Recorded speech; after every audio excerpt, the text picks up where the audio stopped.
वही फल दरअसल में भी है। अब जो मेरे पास समय है उसमें जो मुझे कहना था कहूँगा तुलसी की महिमा। तुलसी हमारे जीवन में हमारे साथ एकदम सटी हुई है और उसका हमको रोज काम पड़ता है, इसलिए उसके साथ रहते हैं। इसलिए तुलसी जी की कुछ बातें आपको बताऊंगा। शंकर भगवान के मुख से तुलसी महिमा बताई गई है पद्म पुराण में। लेने से जन्म मृत्यु के चक्कर से हम छूट जाते हैं। जन्म से मृत्यु तक पर्यंत जितने पाप हुए हैं सब तुलसी महात्मा सुनने से नष्ट हो जाते हैं। सुनिए, कहा गया है तुलसी का पत्ता, फूल, मूल, शाखा, छाल, तना और मिट्टी आदि सभी पावन है। तुलसी संभवम नृत्य का अधिकरण। जो तुलसी काष्ठ का चंदन श्री कृष्ण को अर्पण करता है उसके श्री विग्रह में भक्ति पूर्वक लगाता है, वह सदा श्री हरि के चंदन है। तुलसी का काष्ठ भी चंदन काष्ठ की तरह घिसा जा सकता है। यही सर्वांग हरिचंदन में से हरिचंदन का तुलसी का काष्ठ इसको घिसते, इसको ये तुलसी के पत्ता घिस दिया इसलिए हरिचंदन हो गया, इसलिए ठाकुर जी को धराया। जो तुलसी काठ की आग से तुलसी की जो सूखी लकड़ियाँ हैं उसको ऐसे ही कचड़ा समझकर फेंक न दे, इसका भी उपयोग कहा गया है। तुलसी काठ की आग से भगवान के लिए दीप जलाए और कान खोल करके स्वर का फल प्राप्त होता है।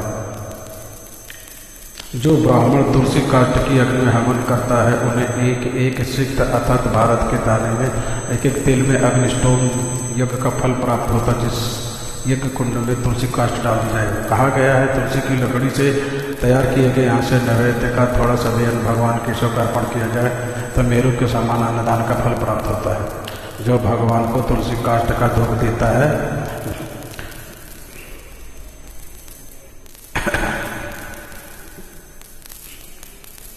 जो भगवान को तुलसी का धूप देता है सब यज्ञ अनुष्ठान का सब वरदान का फल प्राप्त होता है। तुलसी काष्ठ का धूप ये कचरा समझकर न फेंके।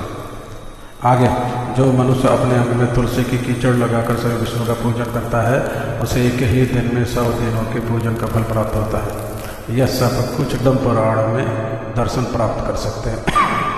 कहा गया है तुलसी की जड़ से मिट्टी से स्नान करने से तीर्थ स्थान का फल प्राप्त होता है। जो तुलसी की नई मंजरी से भगवान की पूजन करता है वह जब तक सूर्य चंद्र है तब तक वह पुण्य भोगता है। तुलसी द्वारा पूजित होकर वह भगवान श्री हरि भयंकर उत्पातों, रोगों तथा अनेक दुर्मृत्युओं का विनाश कर डालता है। कहा गया है प्रतिदिन तुलसी दल से पूजन करेगा कोई व्यक्ति भगवान की तो वह धनवान होता है। तुलसी की मूर्ति संपूर्ण सिद्धियों को प्रदान करने वाली होती है। फिर कहा गया है कि पार्वण श्राद्ध के अवसर पर श्रावण मास में तथा संक्रांति के दिन तुलसी का पौधा लगाना अत्यंत पुण्यदायी है।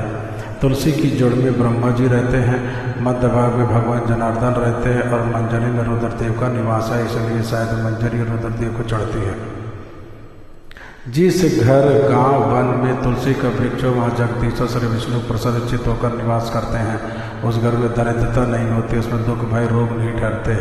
जहाँ तुलसी की सुगंध लेकर हवा चलती है वहाँ की 10 दिशाएं और चारों प्रकार के जीव पवित्र हो जाते हैं। जिस घर में तुलसी के मूल की मिट्टी हो वह संपूर्ण देवता तथा कल्याणमयी भगवान श्री हरि सर्वदा स्थित रहते हैं। विशेषता कहा गया है विशेषता शिव मंदिर में यदि तुलसी का वृक्ष लगाया जाए उस समय से जितने बीज तैयार होते हैं मंजरी और मंजरी जब सूख जाए उसमें जो बीज तैयार होते हैं उसी को बो दे तो कहीं पौधे लेने जाने की जरूरत नहीं, तुलसी से पौधा नया कर लेंगे। मंजरी को संभालना चाहिए, वहीं फिर विदेशों।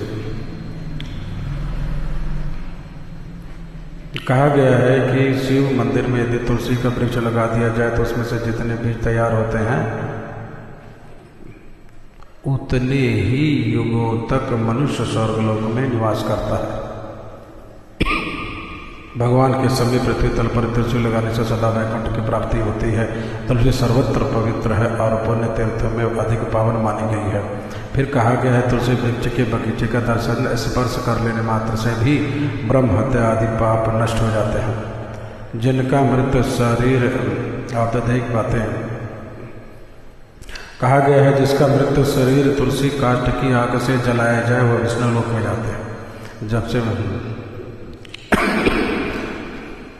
अपने घर से तुलसी काष्ठ ले जा करके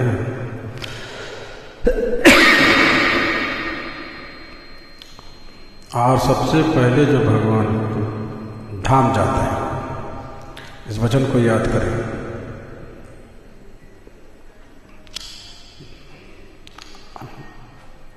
तो ये करने जैसे हम कर सकते हैं, इसलिए कहता हूँ।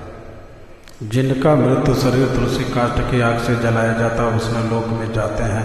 मृत व्यक्ति यदि व्यभिचार आदि किसी पाप से ग्रस्त है, तुलसी काष्ठ की अग्नि से देह का संस्कार होगा तो वह शुद्ध हो जाएगा। लिखा है इसके मृत्यु के समय हरि का कीर्तन स्मरण और तुलसी की लकड़ी से जिस शरीर का दाह किया जाए उसका पुनर्जन्म नहीं होता।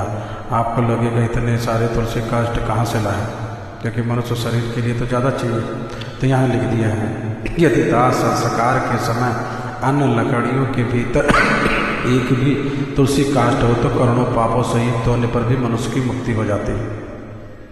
तुलसी काष्ठ से मिश्रित होने पर सभी काष्ठ पवित्र हो जाते हैं। शमशान में यदि जाना हो, कहा शमशान का जो मृतक अग्नि है, चिता जब जलाई जाए तो मृतक जो अग्नि उसमें से जो धुआं उठता है वो धुआं यदि स्पर्श किया जाए तो कहा गया है तो जन्म भर के किया गया पुण्य खत्म हो जाता है।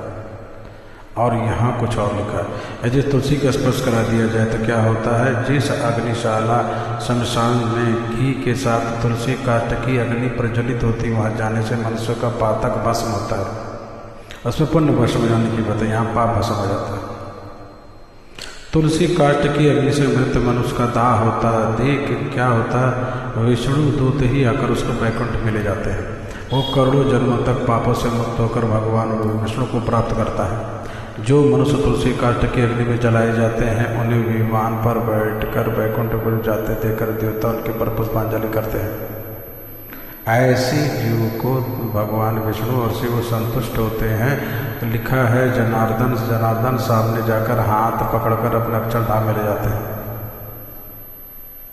और फिर पिंडदान की बात, पिंडदान में लिखा है तुलसी दल को मिलाकर पिंडदान करने से 100 वर्ष तक पितर तृप्त रहते हैं। ये तो किया ही जाता है। तुलसी वन की छाया में पितरों को तर्पण करना चाहिए। वहाँ किया गया पिंडदान लिखा गया है पितरों के लिए अक्षय होता है। और 260वां अध्याय इसमें समुद्र मंथन की कथा है। और समुद्र मंथन की कथा में नई बात लिखा है महालक्ष्मी जी प्रकट हुई, फिर चंद्रमा प्रकट हुए। पद्म पुराण का वचन है, चंद्रमा प्रकट हुए जो हम सबके मामा हैं। पद्म पुराण में लिखा गया चंद्रमा हम सबके मामा, केवल हमारी दादी से सुना हुआ नहीं है, पुराण भी साक्षी देते चंद्रमा सबके मामा। मैया है महालक्ष्मी जी, श्री जी मामा हो गए। फिर लिखा है इनके बाद समुद्र मंथन से भगवान श्री हरि की पत्नी तुलसी जी प्रकट हुई, जो परम पवित्र है, संपूर्ण विश्व को पावन बनाने वाली। जगन माता तुलसी का प्रादुर्भाव श्री हरि की पूजा के लिए ही हुआ है। सच में कभी भी श्री हरि का दर्शन करिए। मंगला के बाद जब ऋषि कुमार ठाकुर जी को सजा देते हैं पुष्प की मालाओं से, तो उनके चरणों का फिर दर्शन नहीं होता। वो इसलिए नहीं कि नहीं कराना चाहते, इसलिए कि उसमें तुलसी से दोनों चरण आच्छादित रहते हैं। अंत में शरीर आए। तुलसी जी क्यों इतनी ज़्यादा चढ़ाई जाती है? इसलिए जो चढ़ाई जाती है कि तुलसी की मंजरी जो होती है उस मंजरी में सफ़ेद छोटे छोटे फूल होते हैं, उसमें से कोई सुगंध आती है। मैंने तो कोशिश की है लेकिन पर प्राकृतिक नासिका को उसमें कोई गंध नहीं प्राप्त कर सका, उतना पता नहीं पुण्य नहीं होगा। पर उसमें से जो सुगंध आती है महाराज जी ने कहा है वही सुगंध श्री राधा जी श्री जी के शरीर से आती है। और इसलिए ठाकुर जी को तुलसी ज़्यादा पसंद है। ठाकुर जी को हम सब